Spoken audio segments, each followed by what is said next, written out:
We are continuing the lore deep dive series, but this time we're moving over to Borderlands. Borderlands is one of my favorite games. I actually know a lot about the lore.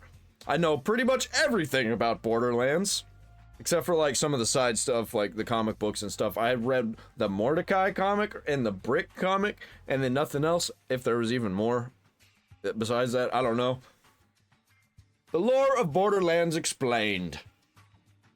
So let's get it explained, because I haven't played Borderlands in a long time, and I'm probably not going to be playing it much in the future because of Randy Pitchford in Borderlands 4. It just kind of burned me, and also the 2K's decisions with the EULA and everything. If you don't know nothing about that, look it up, because I'm not talking about it here. I just want to talk about some lore. Let's go! Like, comment, subscribe, ring the bell for all notifications if you want to see more content like this. So, you want to hear a story? Hey. Turn on them captions, bro. I like them captions. Huh? Well, have I got a story for you, whether you're familiar and need a... Hey, why is this low quality? It says it's 1080. Let's put it on 720. Why not? Nah, let's put it on 1080. Sure, let's go. Full high definition.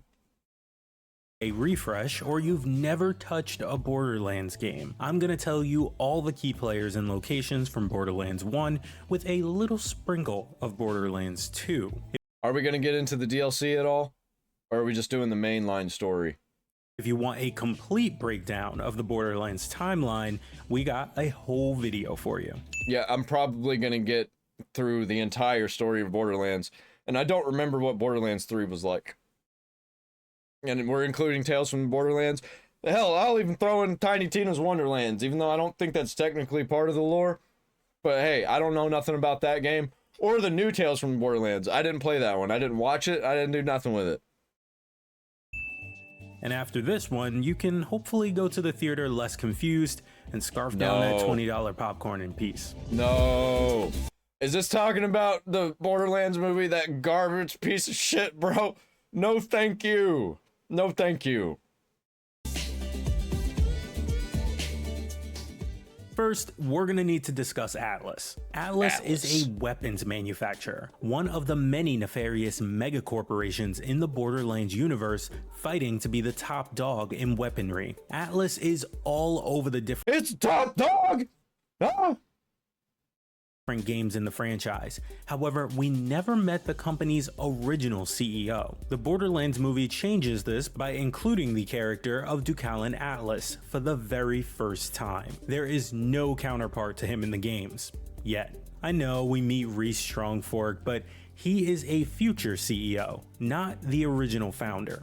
Anyway, in the early days of the corporate wars, Atlas was struggling to keep up. All of that changed when they discovered a vault filled with ancient alien technology on the planet of Promethea. And this isn't your typical metal bank style vault either. This or Fallout is a dimensional containment chamber created by the highly mysterious original owners, the Iridians. Instead of selling, destroying, or just staring at their new discovery, Atlas reverse engineered the Iridian tech to make their own advanced firearms that push them to the forefront of the weapons manufacturing. I don't like that said Maniac. Wait. This is the second playthrough. I forgot that the names change. Race. This, because I'm a maniac. Of course, pissed off the competition, who upon hearing about Atlas's lucky find wanted their own slice of the alien treasure pie. Quickly, rumors began to spiral that there were more loot-filled vaults hidden on other planets. I love loot. And it wasn't long before the gold rush began. Where was the next vault? What did it have in it? Everyone wanted to be the next Atlas, including Atlas, who, after establishing a headquarters on Promethea, continued to search for more alien tech. Atlas's main competition in this hunt turned out to be fellow megacorp Dahl, who threw all of their resources at the planet Pandora. This desolate wasteland is the main backdrop to the Borderlands franchise, and even when events don't take place on its surface, the story typically centers around it. Some key locations on Pandora include Firestone, New Haven, Pisswash Gully, mainly because it's used for a joke in the movie, Sanctuary, and of course, the vault itself. On Pandora's surface, Dahl would establish mining Dude, I remember when I first played Borderlands, the DLC wasn't out yet, and it ended on the vault part, and I was like, what the fuck was that? And I didn't even play the DLC for the first playthrough. I played the DLC for the second playthrough, and that shit was hard, man. Operations using off-world convicts as a source of cheap labor. They created the EchoNet, a wireless communication system, and offered Echo HUDs to new settlers. By the way, just a little bit of context of how much of a fan of Borderlands I used to be. I did everything in Borderlands. I got all the achievements, all the DLC achievements, did everything with every character. They manufactured storage deck upgrades, wind turbines, claptrap repair kits, and more. Their logo is sprinkled all over that guy. Like, I even got into modding it. Does anybody remember Modio, where you could just like plug in a flash drive and load character stuff on it and then plug it into your Xbox and just copy it onto your hard drive for the Borderlands saves? Does anybody remember that? I used to get the turtle shields that were like infinite. Really, they weren't infinite. They were just such high number that it would never go down.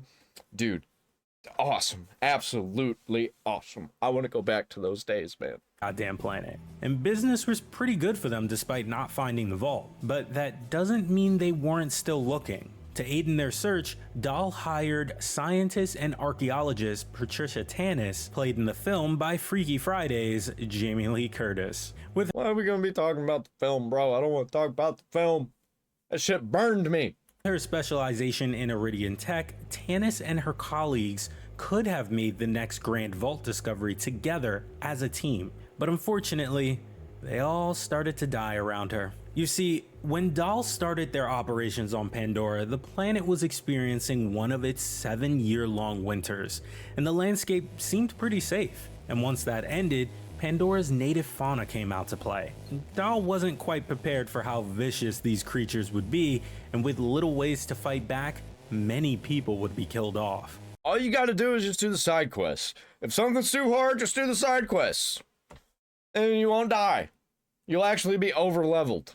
As if they needed any more reasons to leave, Atlas decided to send their private military company, the Crimson Lance, to Pandora to force Dahl off planet. So, Yep, that didn't go well for him. without packing up any of their belongings, Dahl withdrew from Pandora. And remember all of those criminals that they brought with them for cheap labor?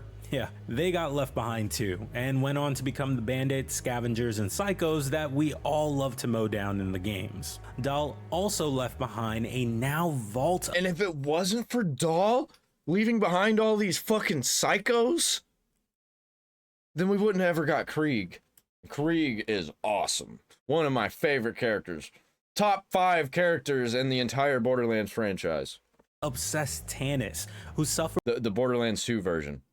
multiple mental breakdowns due to loneliness and the reality of the harsh environment she now lived in. But despite this, Tannis still managed to discover that the vault on Pandora was in fact real, but it could only be opened every 200 years using a special vault key made of 3 puzzle-like fragments. Man, this is making me want to play Borderlands 1 again. But I'm totally not gonna, at least for now. And if I do, I'm gonna be playing it offline because I'm not giving my data to nobody. And I'm gonna play it in a shell. You're not gonna be able to get my data for shit. Following a betrayal from some bandits and the I'm gonna play it in a virtual machine. realization that Maybe even in a container in the virtual machine. she was too afraid of Pandora to leave her dig site, With a VPN. Tannis called upon the help of any willing and able vault hunters to aid in her research. And then, BAM! The first game begins. Next Yeah. up, Firestone Depot. Time to gather up your stuff. Now from this point on, I'll try to be a little extra vague so as Borderlands was the reason why I love Cage the Elephant, by the way. Great band. Except for that last album, I wasn't really into it. Neon Pill, it was alright. not to spoil major events that happened throughout the games.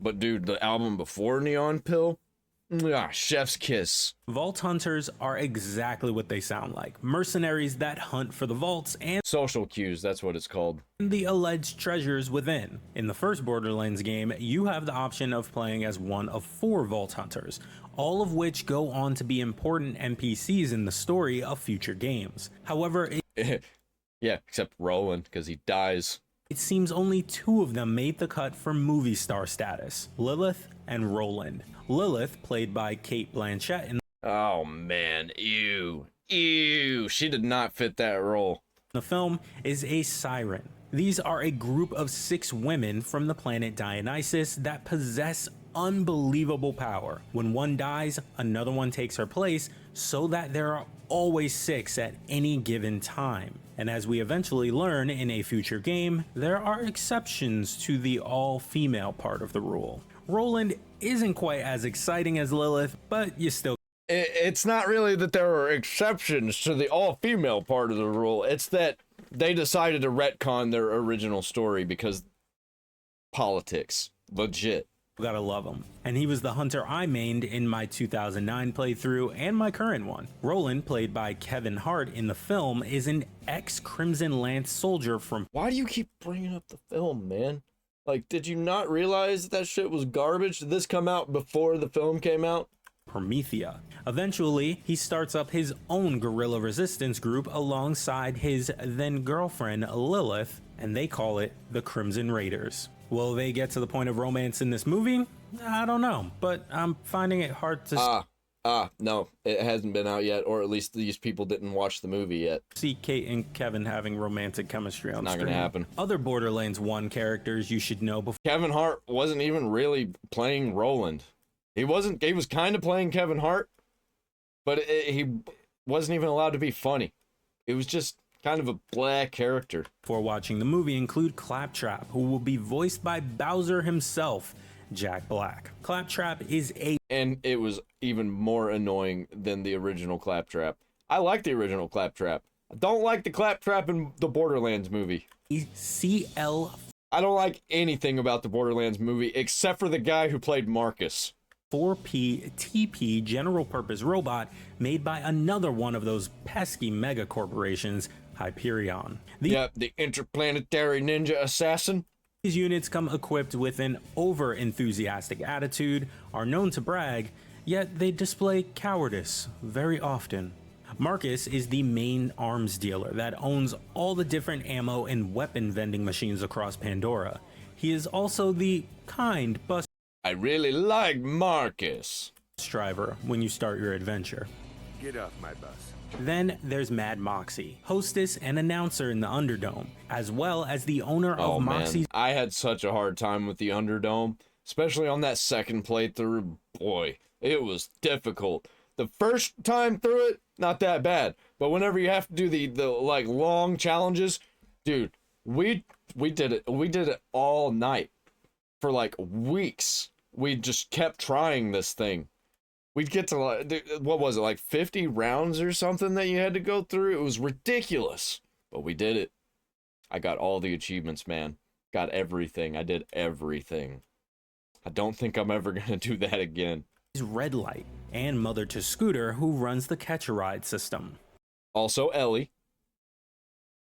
Now, instead of just sticking to the first game, the Borderlands movie seems to be further deviating itself from the games by mixing in characters from the second one as well. So, here are some Borderlands 2 characters you may want to be familiar with. Tiny Tina, a I like Tiny Tina in Borderlands 2, but Tiny Tina in the Borderlands movie, no. No, no, no, no, no, no, no, no, no, no. 13-year-old explosives expert that collaborates with the Vault Hunters on various occasions and is pretty good friends with Roland. Krieg, a psycho with a troubled past. Eventually, his deeds will land him in the Vault Hunter line of work. Yeah, Krieg in the movie felt like somebody just like was standing there like silent the whole time and they just put voice over him. Well as helping out the Crimson. It didn't feel like he was the one who was talking, except for the fact that they'd put the camera to his face and then say words like he was talking, but there wasn't actually any kind of movement.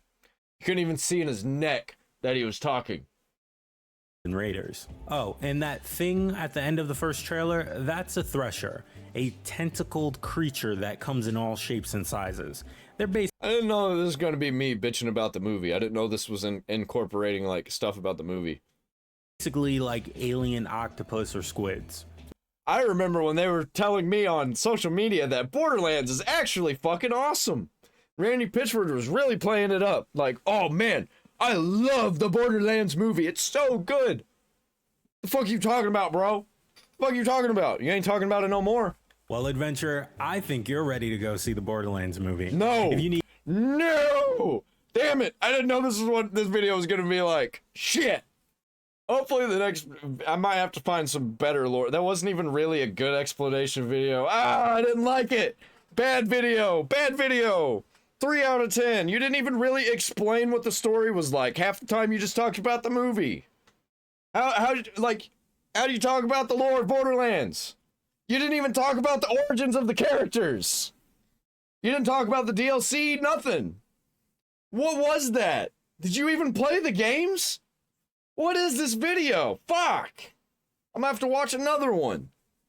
Can somebody recommend a good one for me to react to? This was garbage. I should have known. Because it was from GameSpot. The complete Borderlands timeline explained. That's what this was supposed to be. I don't trust you now. Maybe I'll watch this one. Nope, I see Kevin. I don't want to hear nothing about the movie. How old was this? 11 months ago? This was a year ago. I'm gonna have to get something that's like from 2 years ago plus, I think. Alright, like, comment, subscribe, ring the bell if you want to hear me talk about Borderlands lore some more. In the next video, I'm gonna be doing that. I'm gonna try and find a better video. GameSpot, you're fucking trash. I feel like you clickbaited me. It's probably why it's got 500 likes, 17,000 views. That's not good. Let's take a moment to admire how beautiful the art is. Blah, blah, blah, blah, blah, blah. GameSpot knows something we don't with these random Borderlands videos. Blah, blah, blah, blah, blah, blah. Skip the movie, just watch this 8-minute video and hope BL4 doesn't have a... Right? Yeah, I feel that so much. Jamie Lee Curtis of Freaky Friday fame. GameSpot's really talking to the Disney crowd with this one. Alright, I'll see y'all on the next one.